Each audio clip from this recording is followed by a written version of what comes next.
I think we are live, guys. We are live. Hi, Hello, everyone. hello. Hello to the world, Hello, Planetiers World. world. First of all, thanks, Planetiers, for inviting us to spend an hour with all of you guys. I think I have some interesting things to talk about. So I think we should introduce ourselves first, right, guys? So, Diogo, you are top of my screen. You want to go first? Oh, so Your background. just because of that, oh man, Yeah.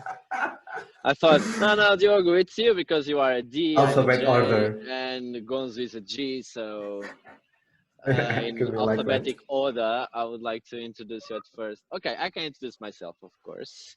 I am Diogo, Reffóios Cunha.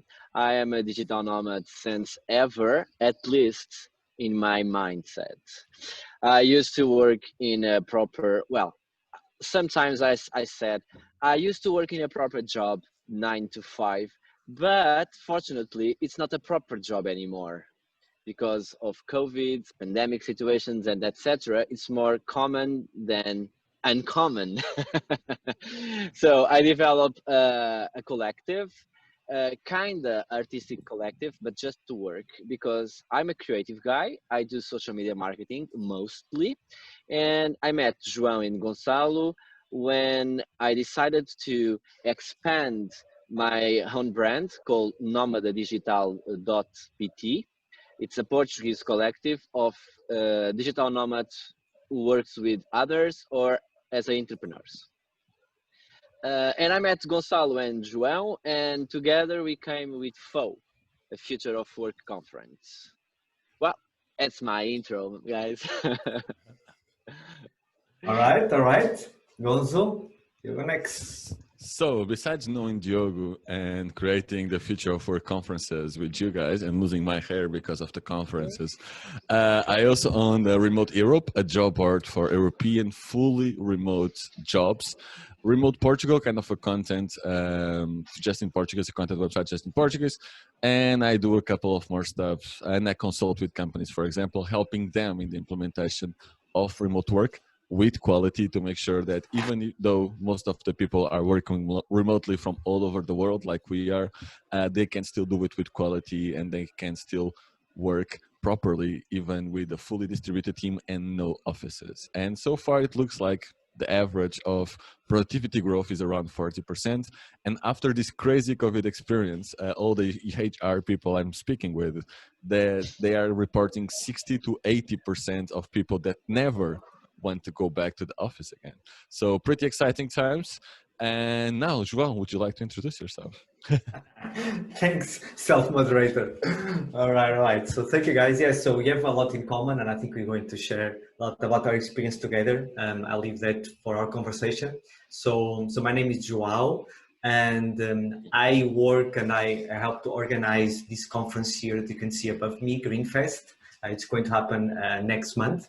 Very much aligned with Planetiers, so really happy to be here and be partners too. So it's also a platform for sustainability and for other solutions. But I've been also traveling like these guys and being a nomad for a while. They call me the grandfather here, but I don't think it's fair. Just 10 years. I've just been 10 years traveling for like kind of around the world, lived in different continents. Last time before COVID, I was in Vietnam. I was living in Asia. Happy with the weather there, and now I'm dressed like this. I'm back my original home in Portugal, living in the north for now.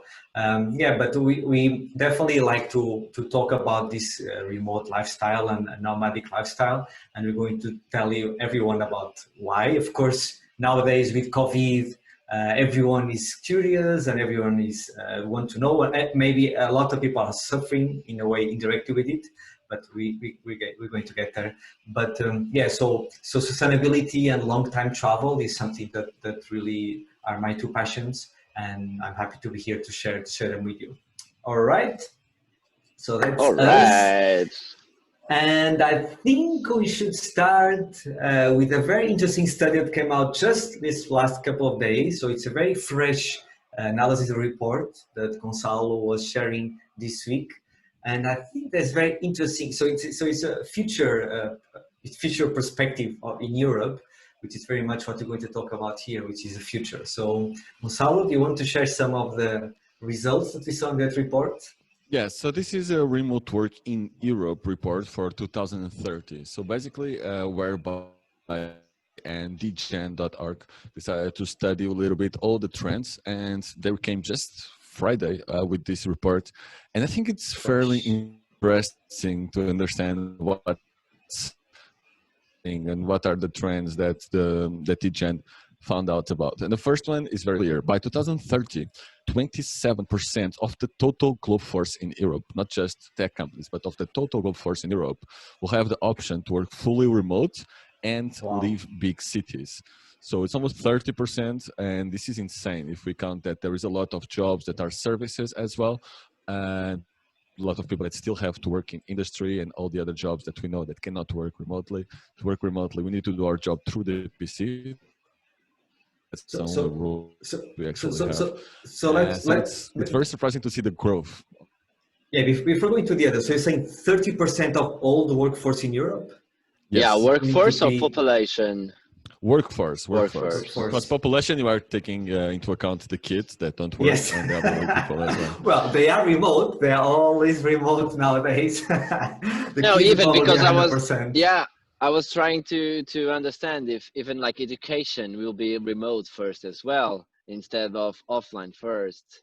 That's why I'm asking, is entire population or it's just the workforce? I think it's probably work. Yeah, I think the report is talking about work. So 30% means only every three people will have the option or be into working remote, which is amazing. It's a staggering number. Yeah. Like I think we are like 400 million in Europe now with 27 countries. So I don't know. I don't know. I think the workforce could be like 50-60% of our population. So we maybe be talking about 200 million people will be remote based at a certain point in Europe. That's and for sure you will have a friend work remote as well. You will have a colleague, you will have another colleague, like the conversations like through a bar or something will drive you to a position, say, I'm remote first as well. Yeah, it's normal. Remote first is normal. So one-third of working. So with that, I think you're right. Probably by that time, the normal will be to be remote, right? That will be everyone will be a little bit remote at a certain point. Yeah. So that's going to be the standard. And say, you work every day from the office?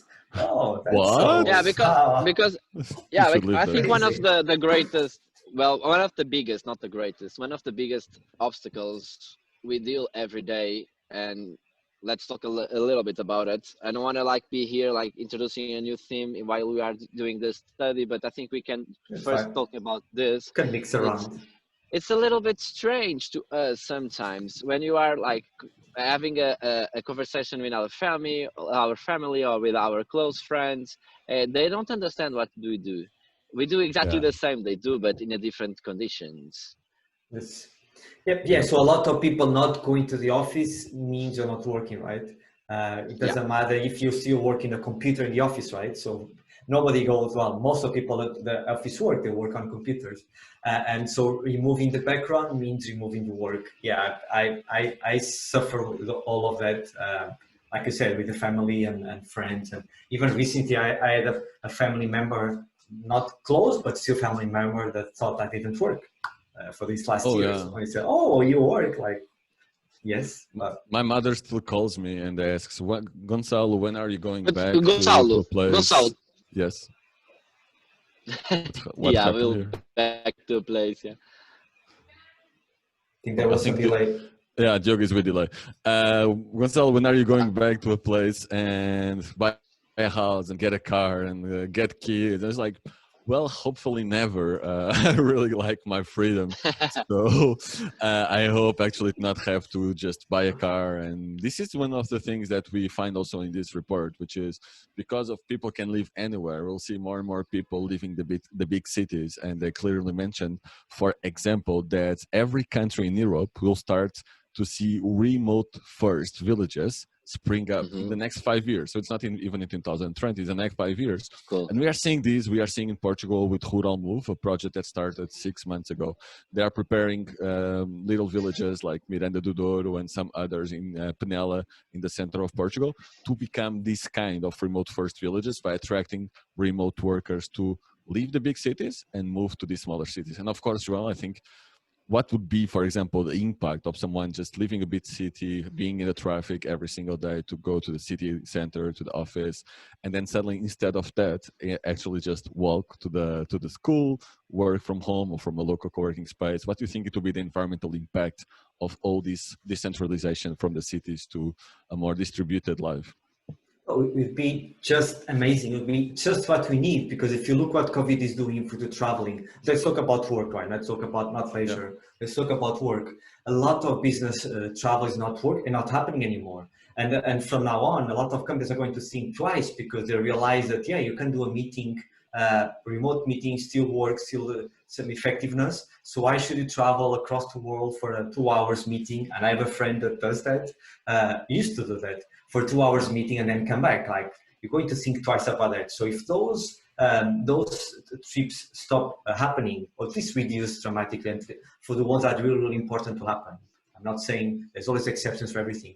And and then on the second level, just what you said happens, not necessarily because of COVID, but because remote work allows, which is, instead of having super cities, big cities, this huge trend for the last 40, 50 years of everyone moving out from rural areas to look for a better opportunity, looking for jobs, into the cities, and then becoming like hours, traffic, commute everywhere, and air pollution. Even today, I was listening to a video from TED, the countdown program now, and they're talking about air pollution in cities on the big issues of public healthcare. Now, if you remove people out of the big cities and distribute them again on the smaller towns, or even if you create small towns, why not just have a piece of land and start living there and curate there? It doesn't need to be on the distant towns. There can be new eco villages or new remote work villages, whatever. As long as you are comfortable, you live better, you don't need to travel so much. So the impact is going to be, it's just huge. It's already happening, but it's just going to continue. For me, I don't think we're going to see the super cities that were forecast before anymore. I don't think it's going to happen. We still have mega cities like Sao Paulo and Tokyo and everything, but they will probably going to decrease in size. Say already happening in San Francisco, right? They even shared that news the other day. The price of housing is going down because people, instead of living in a big expensive city when they are working remote, what are they do there? They go home and work from home, and they move out. They move sustainable anymore. Yeah. So I think this is going to be a major impact. Even the housing prices, it's an impact, right? In the economy, of course, prices going down is not good for some people. So some people will suffer with this. But in terms of sustainability, like you asked me, this is going to be the best thing ever. Well, they made a lot of money in the last 10 years, so I think they are right. They should have saved, right? They should have saved some money. The truth is, I give all the time. I give my own experience because, so one day, I don't remember when, I decided to put everything away and travel to Asia and have my own retreat there. And I work as a freelancer from Asia to Portugal, and I lost all my clients. So when I come back to Lisboa, to my hometown, I have to educate myself how to work remote.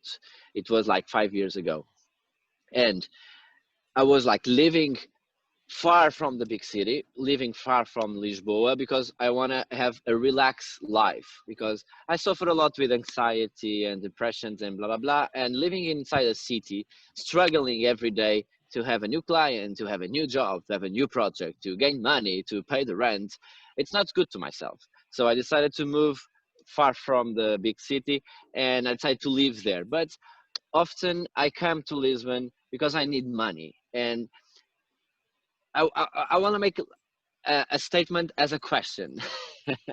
My point is, I remember myself coming back to Lisbon because I have the necessity to raise money. I have the necessity to gain a new client. I have a necessity to do a meeting, to meet him in person, because otherwise you are not meeting someone if you are not doing in person. Nowadays, that's not the truth anymore because of COVID. I think that's the biggest achievement of this pandemic. It was, you can have a meeting just online. So now I can have my relaxed life wherever I am, and I have the same opportunities projects, money, whatever, because of my talent, because of my skills, not because I am in the right position, in the right time, in the right situation by a coincidence or not. So Nice. that's why I believe people will move to Alentejo, for example, in Portugal, because it's such much better living there. The life is so just slow. You enjoy every moment. Even you have a more sustainable life instead of like crashing all the time here in Lisbon, crashing with the clients, crashing with the officers, dressing all the good suits to be the wise man in the room. That's also good for environment, João, because I guess a big percentage of the clothing that we buy, but at least, well, not me anymore for a long time, but people buy a lot of clothing just to go to work, like suits Yeah. and shirts, and women with everything they need to buy as well that we don't know that well. But the truth is, we buy a lot of stuff just to look good inside the office. And suddenly, once again, the environmental impact will be also very positive because hopefully, and I see this with a lot of my friends during the pandemic, that they reduced a lot their consumption. They are more time at home, so they don't need to buy all that new stuff. They can just work comfortably from home with a t-shirt and still looking professional, but staying at home without having to buy new stuff all the time. So that's another very positive impact.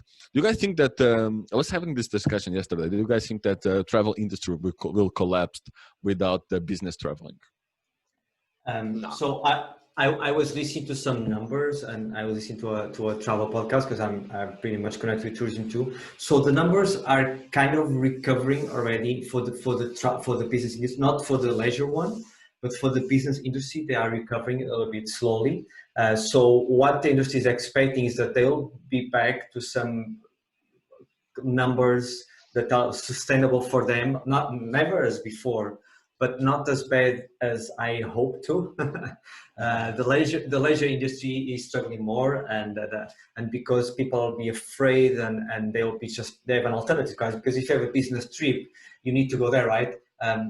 If you have a leisure trip, instead of going to a foreign country, you can travel in your country. You can see travel. So so those alternatives are happening more. That's why the local tourism now is growing for the countries that depend not so much from the international tourism.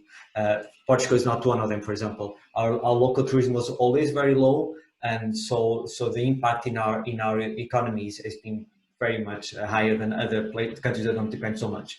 But yeah, so I don't think the business is going to be as lower as I wanted because of what I've been hearing.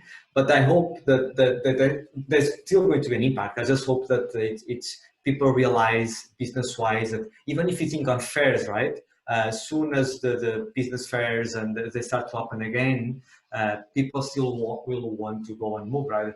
You saw, for example, this week Apple doing their big event, no crowd, right? It was quite weird. It was so much better, actually. Like I saw a lot of Twitter love for that new event because the cinematics. It was not just some big guys speaking. It was so much more interesting. I saw the event. I just thought it was so much more interesting. I wish everyone thinks like you, because I think the same. But I think that eventually people will want to go and watch it live once again. We need to wait and see what's the real consequence, what's the real result after this.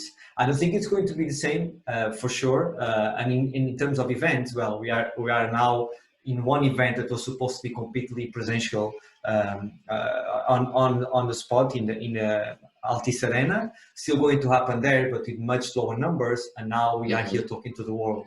So in terms of events, and we are also very much connected to events, this has changed dramatically and is not going to go back. For me, I don't see any reason why not to do always a digital, at least a streaming part of your events. That has to be the normal life. Like, that has to be the normal events. You have hosting an event in an offline world, but of course you have to host an event in an online world as well to amplify the message you are delivering to your attendees. Or even you can have online attendees only because they are interested in your brand, they are interested in your conference, but they can't, for some reason they can't be there. in the offline world. I love the offline world as well, but I really appreciate the online world because the online will open the doors for you. I, when I try to educate myself how to work remote, if I would stay only in an offline world, I have no one to speak about digital nomadism because all the Portuguese digital nomads were in Bali, in Asia, in whatever, in California. Guilty. Yeah, so true. So besides the internet, I have no one to talk with about digital nomadism. And Same. the truth is, once you become a remote worker, the impact in your own life and in the planet life, it's a huge impact. Because of course you don't need to buy clothes all the time because you don't have to use all the time a different clothes to impersonate your boss or impersonate a colleague of you. You don't have to put gasoline or whatever in your own transportation. You don't have to do so many things that impact the world like directly. So yeah, maybe let's change the world being a remote work only, because we can also we can definitely change the world just being like working at home or working in a place Yeah. where you are comfortable with, and not like a place you have to go because it's where the company is and you have to go there. 100%. And you know what's funny and what's happening, and it's funny not to say that it was difficult to be a Portuguese digital nomad and because there were not many around, but what has been happening, and this is I think an important message to anyone that is listening to us that is not in Portugal at this moment. Now the digital nomad community in Portugal is growing A lot, greatly. yeah. It's like now a lot of foreigners are actually living here. So when we go, there's Algarve digital nomads, there's Lisbon digital nomads, there's Porto digital nomads. So everyone now I discover Portugal as an amazing hotspot for digital nomadism. And it is. Let's take this opportunity to also explain to the world why Portugal is also relevant in digital nomadism scene. So if you look at Europe, right? You look at the good weather, right? Digital nomads tend to follow the sun. Obviously, nobody likes to live and wake up and work with this kind of clothing, right? Yeah, So, we like blue skies. yes, like you can see on Diogo's background. I know Gonçalo is in a better place, but is nice with us. He's just showing walls. Still But, in Europe. Still in Europe. yes, indeed. But So even for you, João, it's fair enough for you too, because you are like missing your family and you're back home just for a year or whatever because you wanna be with your family. yeah. They have the freedom. Great. But let's talk about Portugal. So Portugal, great weather, right? If you look at Europe in terms of average, lower prices than the average. If you go to Central Europe, North of Europe, so it's much better there. True. In terms of infrastructure, I don't think we owe anything to anyone in Europe. Highways and internet connections, okay. And we build a lot of things. We rebuild a lot of things because the tourism was high and really hype. So we changed all the cities. Yeah, we changed all the cities. We rebuilt all the monuments. We have really nice conditions. We have bike lanes everywhere in Lisbon now. Yes. Yeah. It's something But like you are 5 forgetting. years ago. You guys are forgetting two things. I can't believe you are forgetting this as digital nomads. First one, the food. And the wine is super cheap. You can get a good wine for €3 in Portugal. In the US, the same wine costs $20. And the food is just amazing. In Asia. The same, yeah. That is insane. So the quality of the food, the local restaurants, the coffee, even you have a lot of specialty coffees. We are kind of hipsters in the digital nomad scene. We like to go to a good coffee and work from there. We don't care about spending €4 for a coffee if we can work from the place. And we have all these in Portugal, not only in Lisbon, but Porto is growing a lot. Aveiro, Lagos is just exploding. Now Madeira. I see a lot of people now calling. Madeira. Let's talk about Madeira. But I see also, even Azores, I see a lot of new reviews of people moving there saying that it's the Havaí from Europe. I was like, wow, I never thought about Azores like that, the Havaí from Europe. And it's super green, beautiful. Yeah, like it can be actually quite accurate. But we have all this potential in Portugal. And I think this really connects with one of the trends that the report shows, which is 10 regions or countries in Europe will offer extra incentives to attract remote workers over the next decade as primary means of boosting local economies. And the truth is, imagine Vila Nova de Mil Fontes is a small village, full in the summer, next to the ocean, super beautiful, but people just go there for summer. Imagine that suddenly they attract 200 remote workers. These remote workers usually get more money than the average of local services. So the economical impact, the employment, the services, the coffees, everything that will create a whole social and economic Will infrastructure. functionally, yeah. It's insane. That's why we will see more and more regions, like for example, Tulsa in the US does, paying money for remote workers to move there. And yeah, just 100 or $10,000, 200 people. right? Tulsa is amazing. Tulsa offers $10,000 to people, to remote workers moving there, which is insane. Crazy. And they have like more than 5,000 people applying just in the first year, and they select. So it's not you apply, you get the money. They select the people they want in the community, which is also quite cool. But then they help you getting the right apartment. They have free co-working space. They do community dinners. So make sure that you're building a community inside the city. It's not just, pay money, let's bring Diogo to Vila Nova de Mil Fontes. It's okay, let's integrate Diogo in the social life of Vila Nova de Mil Fontes. Let's create a community. Let's offer a co-working space so people can work together and connect. It's not just, pay, come here. So there is a second step that a lot of places are missing, but this will be. That's the strategy of like a trendsetter. They want a trend set, so they did. It's a cool strategy. But so if anyone on that side is listening to us, is like a mayor of a city or a region or president of a country, whatever. If you have any kind of authorities, so the region, for us and what's happening is a no-brainer, right? Because remote workers don't take any local job. So nobody's going to be unhappy because these guys are coming, taking all our jobs. No, that's not happening. And they spend money, right? So because they have long travels and they stay long term. So it's not that short term, big investment, buy anything and then poof, they go. No, they stay for a longer period of time. So it's a much smoother impact. So for us and for TC, it's a no-brainer. That's why I see more regions doing this, and this is going to be competitive. Gonçalo just said there's going to be 10 places in Europe, and they're going to compete between them. Per country. So we're going to have a place. I'm a nomad, so maybe where I'm going. Oh, these guys offer 5,000. Oh, these guys offer 10,000. Oh, nice. And this one they have like a pool in the house, or I don't know. They have a community events, and they have a lot of people talking about, I don't know, virtual reality if you want to explore that, or sustainability. Maybe there's an amazing town in the middle of France. They have a lot of projects like to sustainability, a lot of remote workers there. Fun, that's what I'm going. But you know what?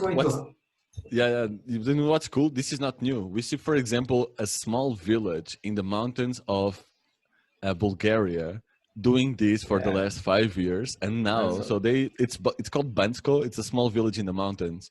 They are kind of the Serra da Estrela. It's a ski resort, right? It's a winter ski resort, and then it gets abandoned the rest of the year. Yeah. So what happens at Digital Nomads? A crazy guy, Matthias, started the co-working there, then started the co-living. People start joining for the whole year. They started organizing events for Digital Nomads. And suddenly what he was reporting is that there is people already moving to Bansko, having Bansko as the base. So they stay there for 4-6 months, and then they go travel the rest of the year. So because he started this co-working space, one crazy guy in one village without any official support, he started to move more people inside the city. It's not a city, it's a village in the mountains. And suddenly Bansko is in the map of all Digital Nomads. People are moving in there. The businesses are staying open the whole year, which is totally different from before, where they just open for 4 months during the winter. The local impact is just huge. So we will see much more cities, not only competing for remote workers, but I truly believe also for digital nomads. And this whole nomad visa thing that is happening in Estonia. This week also, brand new news, Dubai announced a remote worker visa. We can stay in there for 1 year. But there are still a lot of limitations, like the salary. So you have usually to get around $4,000 to $5,000 per month, which is kind of not actually where most of remote workers are. But it's still a movement. It's still an idea in the right direction, right? Estonia is 3,000, right? Estonia is doing the same. Estonia is 3,000 and something. With 3,000, I guess you are kind of rich in Estonia. The average cost of life is like 800 euros. So I think they are looking for people to just take over in the big buildings there.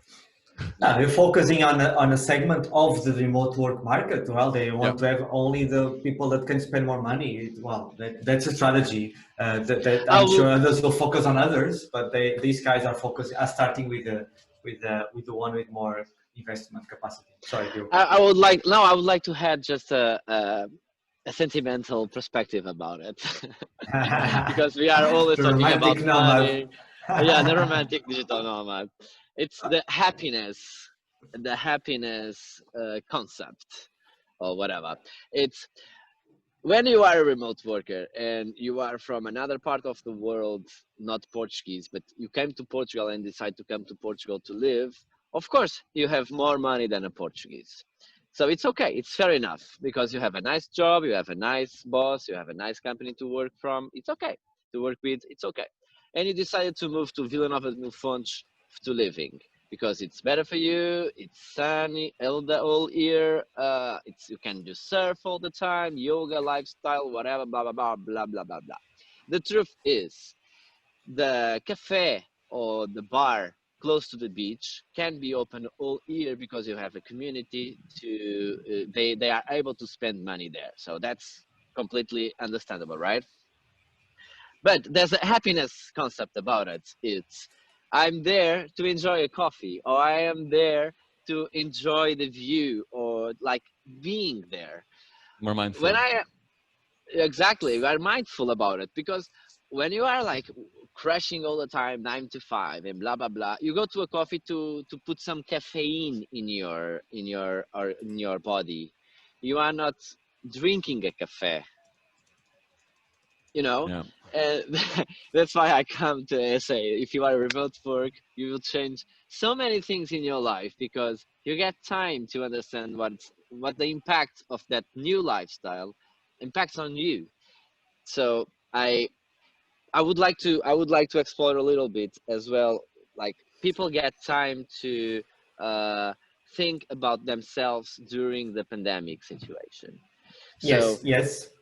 Yeah, even personal growth. Like a lot of people I know, and we see in the group and in the even in our collective, a lot of people took the time to learn. They learn new skills. They launched businesses. A lot of people suddenly launched businesses, like Solange, for example. Suddenly she was just a designer. Now she has all the businesses and just hustling her life, yeah, and she's an that's super entrepreneur cool. already. She put her Yes, Yes. Yeah. skill doing some money. pandemic. Yeah, true. Yes. But Gonçalo, the study we are talking about, the study, do you know if the study start before COVID?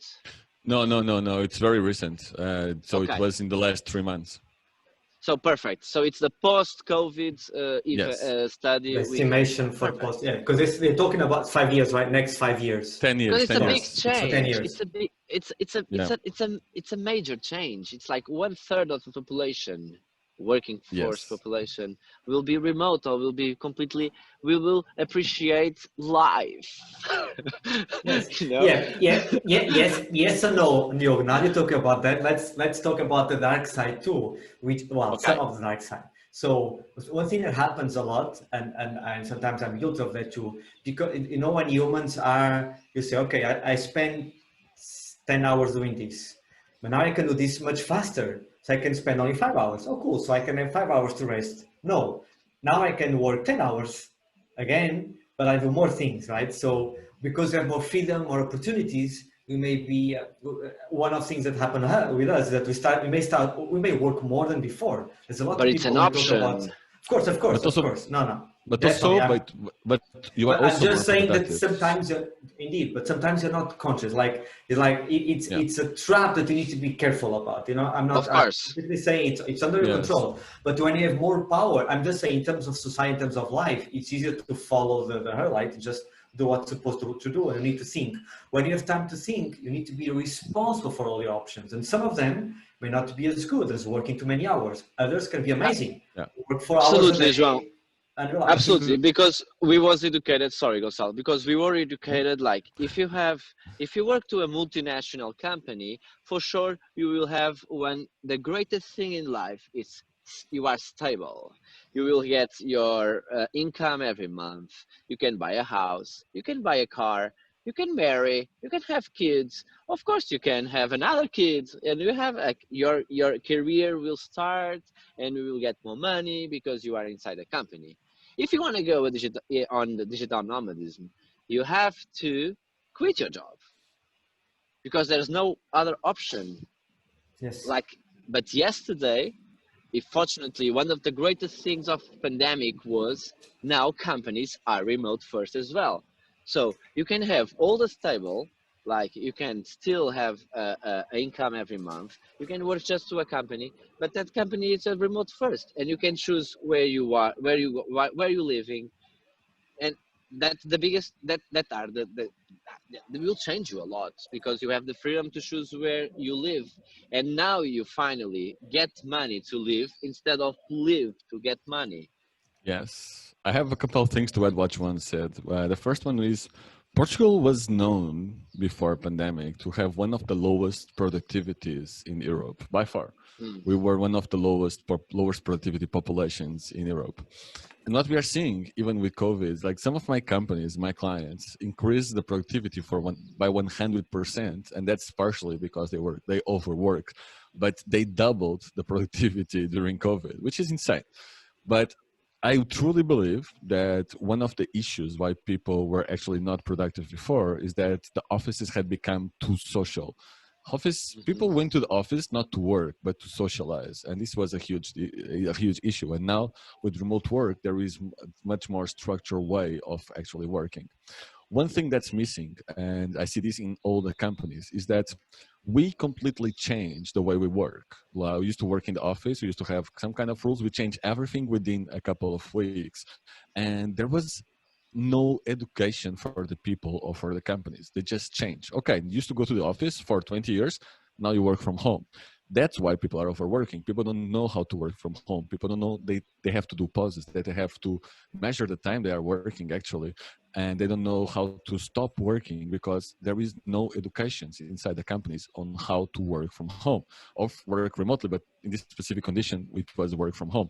So inside the companies, we need to have more education. And this again, this is a part of the economy that's just exploding right now, and I'm inside it, which is more and more education. First, for the leaderships to make sure that the structure of the company Of course. provides Yeah. remote work, but also, and everyone is forgetting this, we need to educate the remote workers inside the companies to make sure they know how to work from home, that they know how to take ownership of the project, that they know how to stop, that they do breaks, that they keep healthy.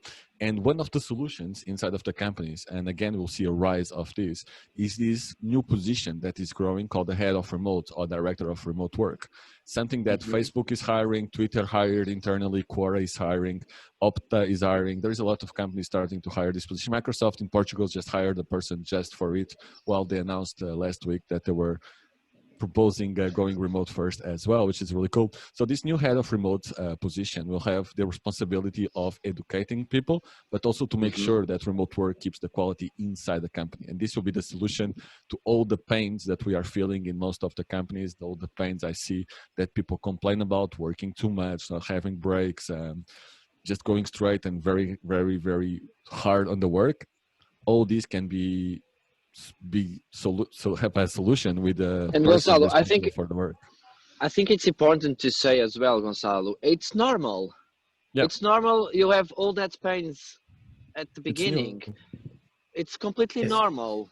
Yeah, It's but completely normal. let's add another level here. So, and I think you guys have heard this a lot from your friends. What COVID made was to convert a lot of people in remote workers, but in a forced way, especially because of the family. So the kids cannot go to school; they need to stay at home. The wife needs to stay at home. So a lot of new remote workers think that remote working is awful. This is the worst thing that ever happened to them because they need Yeah. to try to work where the kids play around and scream and do their kids thing, which is normal. But this is not the normal remote work situation, right? The normal remote work situation is that everyone has their own life. Life is working as before. Kids go to school, wife or husband go to work to their company, or they work from somewhere else or from a coffee shop. And you can work from home quietly, right? So if anyone is listening to us and is saying, yeah, sure, try to take care of my kids here, this is not normal. Okay, we're talking about remote work in normal condition, which will eventually happen, right? We'll go through COVID eventually, and kids will go back to school, all right? So I'm sure that a lot of people, I've had a lot of friends saying, yeah, I hate it. I want Move to the office today to come to again. go I back to need, the yeah. office. I want to go I office need my again. space. I like the community, the commute hours because I can finally read a book. Yeah. And you can say, And leave yeah, my you can family read a book behind. as well. Well, Pardon? but the thing is, Sorry, João? Leave the family behind. I'm just saying, leave the family behind. Well, actually, one of the trends that reports found was that community co-working spaces focus on providing childcare will spring up across Europe. And that's exactly the answer for what you are mentioning. These new co-working spaces will childcare and usually will be more community co-working spaces, not like the central in the center of the city. It will be more the co-working space from the neighborhood. And I think that will be really, really cool. We'll provide childcare as well. So that's also a solution. Remote work is not working from home. I hate to And work Selena from home. wanted to do that, right? I think I remember can. There was a that was person in Selena.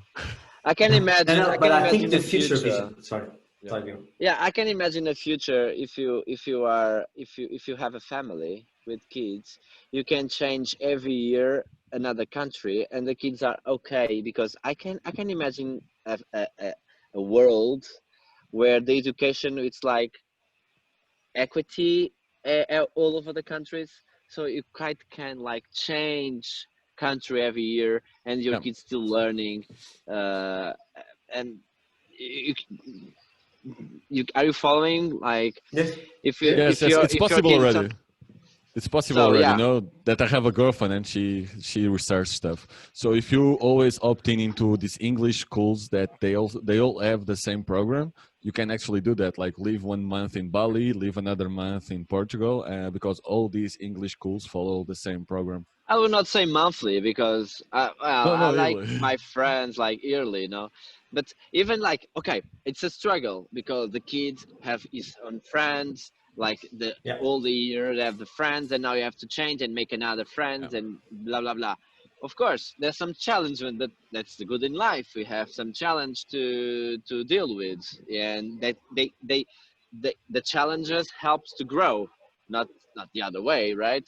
If the challenge not help you to grow, unfortunately you are not good with challenges, so better keep in a different job, because we also need a lot offline jobs. We Of still course. need someone who has a barista, we still need someone to service in the restaurant, Yeah. and Technical work, production. Yeah. Of course. There's still a lot of physical Yeah. work to be done. yeah, the point is if somehow your inner self says you, oh man, I should be more remote, yeah, let's go, because they have to start, like we have to start by our owns. We sometimes the favorite book to everyone who work and live like this, it's from Tim Ferriss, 4 hours a week, and he says one simple sentence: don't say sorry, or don't say pardon, say sorry. So Yeah. don't don't ask if you can do it, and after you say sorry, because it's like it's the internet. I have a computer. Why I should can have this my place? I am productive and show the results. I am productive. And now with the pandemic situation, you can do it like easily Yeah. without any doubt. Because I remember myself having a lot of guilty. I put a lot of my guilty. I guilt myself. If this word, I don't know how to say. Guilt myself. I guilt Blame myself. myself. Pardon? Blame. I think I blame. blame myself because I was not in a job, like a proper job, like 9 to 5 in the office. Proper job, proper job.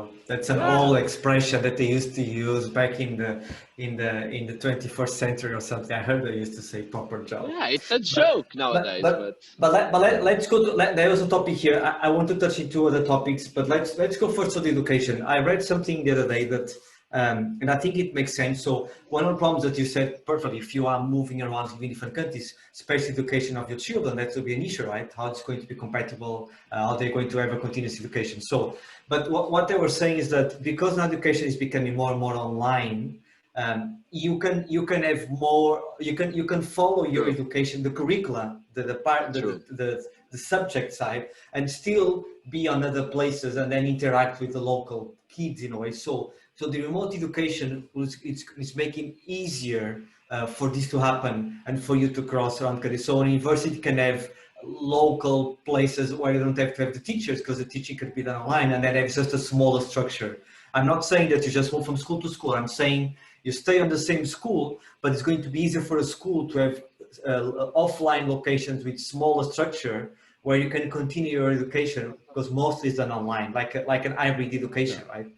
So this could be a solution for you to continue, because otherwise it would be harder if you change from school to school, from country to country, right? So this could be a potential solution for this. But I wanted to bring another topic here. It's very much important to me too, which is the tourism side of it.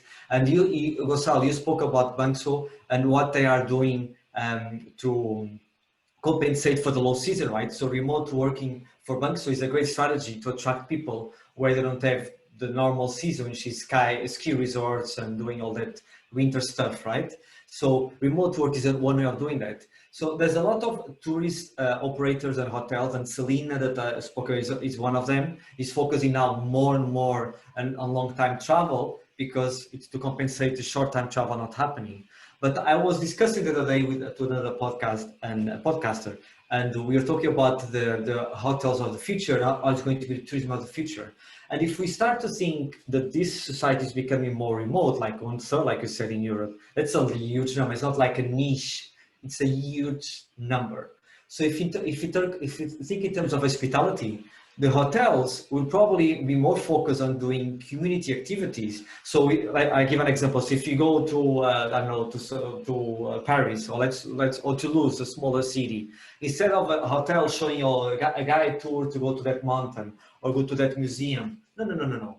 The hotel is going to be focused on the community, because I'm going to stay there for a long time. I don't need a hotel to help me. I'm going to stay there for 3 or 4 months. I need a hotel to help me to go on to these places. No, otherwise I've checked that already before.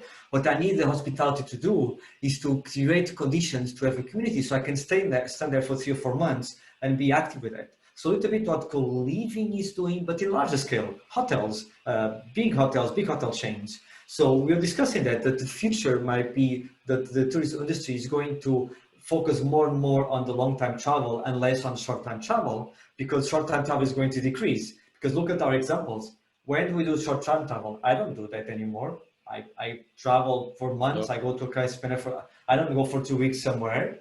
It doesn't make any sense for me anymore. So short-time travel for people that are able to long-time travel doesn't make sense anymore. So it's not a complementary market, it's a competitive market. The long-time travel is going to compete with short-time travel. So for me, I'm very excited to see tourism industry go in this direction. And Selena is probably the first mover, and they just bought the remote here. So, but we see full countries understanding it. We see full countries understanding that, and Dubai is just the latest one. But we see curious about Dubai. So, in the market. Can you know more about the Dubai visa? So it's actually it's a 1 year visa. No, it's a remote work visa, as they call it. But it's a 1 year visa where you can stay there working. You can renew the visa. It's cheap actually. It's like $200 to get the yearly visa or something like that. But then you have to prove several stuff. And one of them is actually that you win around $4,500 or something like that. So yeah, like very similar to what you see in Estonia, what you see in Bahamas, and all these countries that was dependent of the tourism planning. You see the Prime Minister of Croatia announcing that they are working on one as well. So it will be common finally to have a Nomad visa, because we digital nomads were struggling a little bit with tourist visas, back-to-back tourist visas, and had to run away from countries because of the policy of immigration. And I think most of the countries are now understanding it. And I think places like Madeira, like Las Palmas, where I am right now, have a lot to gain by exploring more of this. There is investment to be made, both in the marketing side, but also in building more co-living spaces and educating the local market of the possibilities they have. Here we have, for example, Nacho is doing a great work, Nacho Rodriguez, but also it's very important for all the people inside the economic side to understand that, well, if we receive 1,000 nomads in almost, these guys stay here for a long time. So it's actually quite cool, and we can get a lot of money. Airbnb is already also driving forces to remote accommodation, Nomadex. So all these are companies that understood the value of digital nomadism, remote work, and are creating experiences for tourism long. And I agree, and I think it's interesting for us to share what a good example of that is to share what happened with us with our Future of Work event in Madeira. Gonçalo, I stop hearing you. No, okay. Are Yeah, you there? no, Okay, here. you're there. Yeah, I think it's interesting if you could share what happened. What happened? So why did so? Yeah, let's just say So, that we together we have a brand. We organize some conferences about this subject. That's why we're talking about this year, and we call it Future of Work. It's futureofwork.co. You can look for it. But tell us what happened with Madeira. Why did we go there, and what are they thinking? So we were invited by Madeira to organize the conference from there because they want to attract more digital nomads in the first place, and they want to attract more remote workers. So that was the first goal. When I was there, and I met mostly with the CEO of Startup Madeira, the president invited us to speak with them because they find this idea of attracting remote workers and digital nomads very, very interesting. And from that meeting that we had during fall, it's really at lunchtime, there was a big will from the government to actually invest in attracting remote workers and digital nomads, even invest in some infrastructure in different parts of the island, because they understand that there are some sides of the island that have potential. For example, because they have surf, like in the north of Madeira, but most of the tourists don't go for Madeira for surfing, but digital nomads do love to surf, and this can be also some potential to even have a rebirth of some local locations back in Madeira. So we are meeting with them. I created a project that I presented, and now we are waiting for the answer. But there is a big will from Madeira, the same here in Las Palmas, to invest to attract remote workers and digital nomads. For example, Turismo da Madeira, Madeira Tourism Board, they invest a lot of money in attracting tourists. So a small part of it, and we'll see this again more and more center tourisms, more and more we'll see part of the budget will be redirected for attracting digital nomads and remote workers. Hopefully this will happen in Madeira. I can't say because we are waiting for the answer, but the opportunity, to be honest, to Madeira is huge. Today I met a girl wanted to move to Madeira and start a digital nomads movement there. I saw a guy that is looking for people to go live together with him in a huge house in Madeira. So people understand that Madeira has the potential. Some early adopters are moving there, and they just miss the local community and local infrastructure to accommodate these remote workers better, and that is still need to be built. There is one co-working space only in the whole island, so there is a lot of work to do, but it's work, to be honest, that you can do by just educating the local entrepreneurs. I think someone who have an hostel can easily open a co-living space and have people all year around by making some small changes. So this is very interesting for Madeira. This is very interesting for the local businesses that are suffering a lot right now in Madeira. But like Madeira, there is a whole new places like here in Las Palmas and several other places that are suffering the same, but they are not looking for solutions. Croatia is a great example. They depend on tourism heavily, and suddenly tourism was taken from them. So they are thinking about attracting digital nomads as well. Turkey, Greece, all these countries are looking into it, but hopefully with our work, Madeira is in the first line to attract more remote First, workers. yeah, And the weather is amazing. yes, that's what I was saying before. There's going to be a lot of competition. So if anyone is out there thinking about this, go fast, because COVID has just speed up everything. It was a natural trend. Even the visa that you're saying before, we had to do tourist visas, which is very annoying. So eventually, when there was enough nomads and remote workers, the governments will adapt. Now COVID made this even faster. So there's for sure going to be a lot of competition. And Madeira is very important, because if someone is listening to us that doesn't know, Madeira is a tropical island that Portugal has. So you are in Europe, but you are in the tropical weather, which is a little bit like Las Palmas, like they have in Spain. So it's Yes. similar, but Madeira is much better, obviously. Madeira has the potential to be much better. Las Palmas is more ready right now for nomads, just because they have the right infrastructure, a lot of co-working spaces. I'm right now in the co-living space, so this beautiful place is actually a co-living place where I live with 7 other digital nomads, and we still don't have that in Madeira. It's still fairly hard to find, for example, proper accommodation that is medium term in Madeira. And co-workings also are not there yet, but I think, again, with a little bit of work, it can be done. But right now, because we have one person here working for 5 years to attract nomads here, right now, Las Palmas and like the Canary Islands are a little bit in front of Madeira, just because there was no work in Madeira yet. All right. Yeah, that's true. Madeira, I think maybe not be there yet, but it's going to be an amazing opportunity. Okay, guys, we have 5 minutes to go, and I was just looking if there's a question here. And we have a question from our audience to Diogo. Are you seeing the? And Diogo, I as you am. guys can see, Diogo is a true nomad, right? So even during this call, he's already nomading around. So he's in a different place. You know why? You know why? And because it's Fine, it's it's fine. like no. Okay, thank you. But you know why? We were talking about hotels and stuff, and they just start like vacuum all the eyes in the hotel. It's Oh. Saturday, so it's fair enough. They have to do the cleaning, and also I was like low battery, so I returned to my bedroom. I plug it in a plug. I plug it in a plug. Yeah, that's a plug, and that's why I moved. And I turn off my mic. That's also a nice skill to a digital Yes. nomad. Yes. I Yes. Turn had off your I, mic. I had some experience with that There's a this week. question Yeah, for yeah. a You can see digital the question, so go for it. marketing. Question for me. For a digital marketer. What is the best way to start getting clientes as a digital nomad? Any tips and advice? What are the best tools?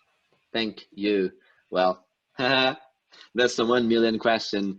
I struggled a lot to find my own clients as well.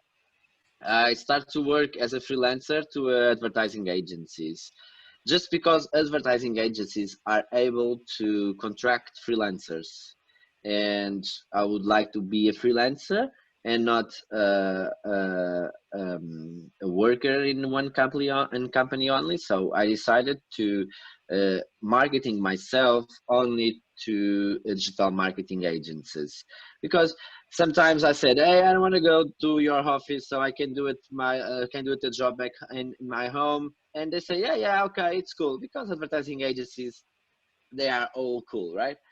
But you can get, but you can get different jobs as a contractor.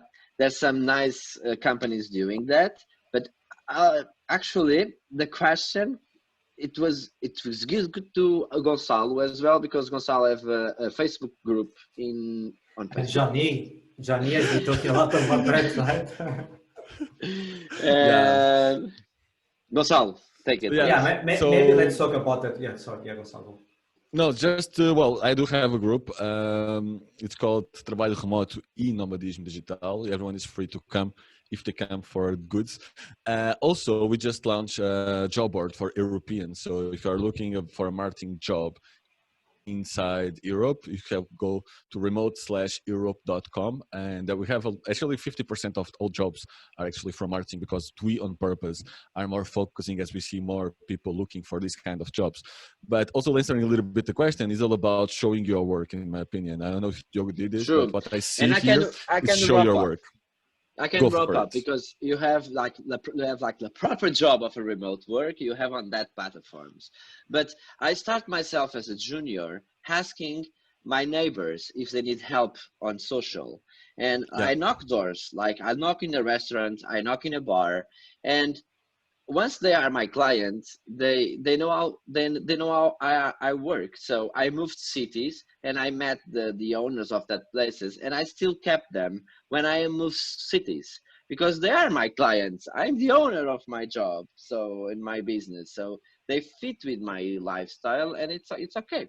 So sometimes the first client you can get, it's next to you. It's like next door. You can have a chat, because offline is good to meet people. I would say offline is good to meet people. You met someone offline, you met someone like in a real way.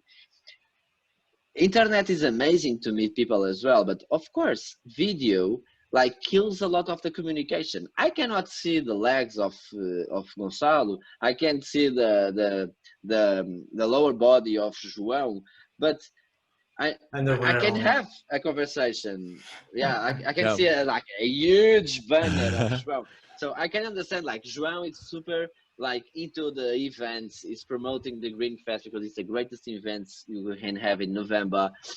You can meet people through internet, but you also can meet people through offline. And of course, if you are a junior and you are dealing with a first client, yeah, go knock your doors, say you are a remote worker, so you can like have a plan. I did sometimes, like I visit my clients once in 3 months. So I get all the content and I schedule all the content and blah, blah, blah. And I revisit them after 3 months. Nice. And this is All a right. trend, just so everyone knows, by 2030, more than 50% of remote workers will work for more than one company. So basically 50% of remote workers will be actually freelancers, like Diogo was. Multiple clients. All right, guys, I think our time is up, but let's just say that, and I think you all agree, the best way also if you want to start is to meet other freelancers and nomads and everything. So look at this Facebook group that Gonçalo said. There's also a digital nomads group in the place that you are, maybe if you are from Algarve, if you are in your own country, if you are not in Portugal, look and talk like we are. Yeah, and also contact us. It would be easy to find us online.